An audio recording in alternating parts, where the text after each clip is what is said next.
Hello everyone, and welcome to the first official EDC Strategies product review video. I'm going to start with a brief introduction. EDC, as many of you know, is an acronym that stands for Everyday Carry. This refers to any items that a person carries on an everyday basis, including things like a wallet, keychain, pill case, pocket knife. In some cases it will include weapons, in some cases it includes specialized tools for a job or something like that, things like that. EDC Strategies takes the concept of everyday carry to the next level and incorporates a healthy dose of analysis.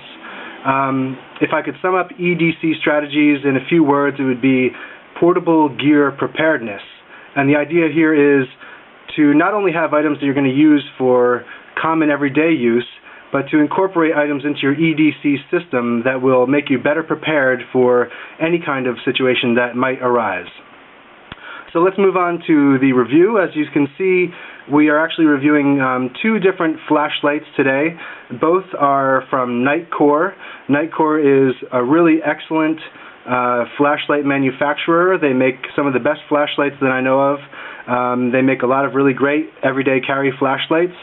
The two models I have here are both from the new multitask series, and you can see the one on the left is the MT1A, which runs on a single AA battery, and the one on the right is the MT1C, which runs on a single CR123 lithium battery. The design and style of these two flashlights is very similar. As you can see, the MT1A is a little bit longer, which kind of mimics the size of the battery, and the MT1C is a little bit shorter because the lithium CR123 battery is shorter than the AA battery. At a glance, you can see from the front of the box, the MT1A has a maximum output of 140 lumens, which is extremely bright for a compact flashlight like this. And however, the MT1C on the right has a maximum output of 280 lumens, which is actually double the MT1A. Kind of illustrates how much more juice the lithium CR123 battery has in comparison to the AA battery. Also, we see here the maximum runtime for the MT1A is 60 hours, whereas the maximum runtime for the MT1C is 23 hours. The distance that the beam is thrown for the MT1A, the throw is 86 meters, whereas the MT1C is 115 meters. And the MT1A has 1860 CD, which is the beam intensity rating. I have to admit I don't know too much about that. The MT1C is 3300 CD. So let's pop these out of their packaging here. And as you can see, like I said, the design between the two is very similar. They're basically designed for kind of the same purpose, just using different batteries. I would call this, I guess, a medium-small everyday carry item, whereas like a small or an extra small item would be something that would fit on a keychain, and then the larger items are things that would have to go into a belt or into a backpack or something like that. This is a very comfortably sized, these are both very comfortable sized flashlights. They fit comfortably in the hand.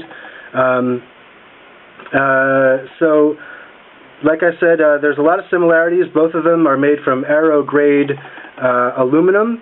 Both of them are black anodized. That's HA3 military grade hard anodized coating. Both of them have this tactical shaped bezel. You can see it makes a good striking surface if you need to use this as a weapon. Both of them have this anti-rolling shape right here, this cuff around here. Both of them have a couple bands of textured knurling, which improves gripping, especially if the flashlights get wet or something like that, or if you're using gloved hands. Both of them have the well-known clicky tail cap. They both have lanyard rings on the tail end. They both have high quality mineral glass lenses, and you can see the reflectors inside are completely smooth, as opposed to some flashlights which have the orange peel sort of textured lens inside, or not lens, but reflector. Both of them have a Cree XPG R5 LED bulb. Any of you flashlight enthusiasts out there know that these LED bulbs are just they're just incredibly high quality. They last forever. Unless they sustain some kind of severe trauma, they're never going to burn out and they're never going to fail you. The only thing you have to worry about is the battery power. You never really have to worry about replacing the bulbs in these kinds of flashlights. And what else do we have here? They both have some fancy electronics inside. They have a regulated output, which means that even as the battery loses juice, the flashlight beam will be sustained at a consistent level. So you have consistent brightness. And they're both also waterproof to the IPX-8 standard, which means they're submersible up to about 2 meters, and you can be pretty confident that they're going to continue working even when submersed. So that's it in a nutshell for these two. Let's see here. And before I move on, I will quickly go over the accessories that come with these flashlights. They both come with the exact same accessories. You can see here there's a little Ziploc bag, and inside we have a very nice, high-quality wrist lanyard with a little slide mechanism on here, so you can tighten it on your wrist if you want to. This goes right on the lanyard ring on the tail cap very easily. And then you have a nice removable pocket clip inside here, and this is reversible. The pocket clip on both of these, you can put it on this way. I'm not going to pop it all the way on right now because I don't want to mess up the finish on here. I don't think it would mess up the finish, but I don't want to mess it up. I don't want to take a chance right now. So you pop it on either way, like this or like this. You can use it to clip it onto your belt, onto a pocket, the inside of your pocket, the outside of your pocket. You can clip it to the brim of a hat and use it like a headlamp, etc., etc. Also inside here we have a spare tail cap switch and a couple of spare rubber O-rings. And then of course there's the user's manual with all the details, and there's the NITECORE warranty. The warranty is basically like an 18-month limited warranty. I'll leave that up to you to figure that out. So the specs on the MT1A, as I mentioned earlier, the maximum output in turbo mode, as they call it, is 140 lumens.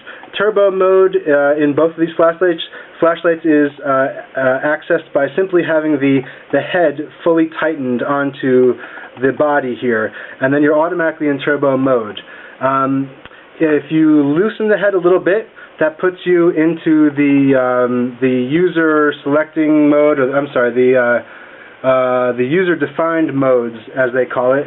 You have a high, with the MT1A, the high user-defined mode is 50 lumens, the medium is 20 lumens, the low is 5 lumens, and then you have the SOS, which you know, is the what's it called, the Morse code signal for distress. It automatically blinks in the SOS pattern. That's the full 140 lumens when you're in the SOS mode, and there's also a strobe mode, which has good safety uses and tactical uses, and the strobe mode is also the full 140 lumens. Just as with the MT1C, if you're using the strobe or the SOS mode, it's the full 280 lumens. The MT1A, the length in metric measurement is 105 millimeters. The diameter at the head is 22.56 millimeters. The diameter at the tail is 21.5 millimeters.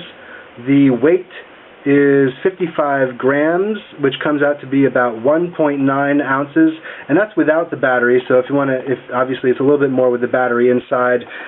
Just to show you real quickly on the tape measure here, the full length on the MT1A is about 4 1/8 inches. MT1C, the full length, let's first start off with the output. Again, turbo is 280 lumens. High mode, by loosening the head a little bit, is 125. Medium is 60. Low is 20 lumens. And then the SOS and strobe are both the full 280 lumens. The full length is 88 millimeters. Head diameter is 22.56, and the tail diameter is 21.5. You can see the diameter of these two flashlights is exactly the same, so it's only the length that's different between these two. Even though the MT1A is a little bit bigger, in some ways I kind of prefer it, because you can use it as a Kubotan style weapon. If anybody knows what that is, basically you just hold it in your fist like this and you can strike either, like that or like that. Again, using the tactical bezel, you can hold it this way and strike using the tactical bezel. If you're interested in, or if you have the need to use it as a weapon, hopefully that would never happen.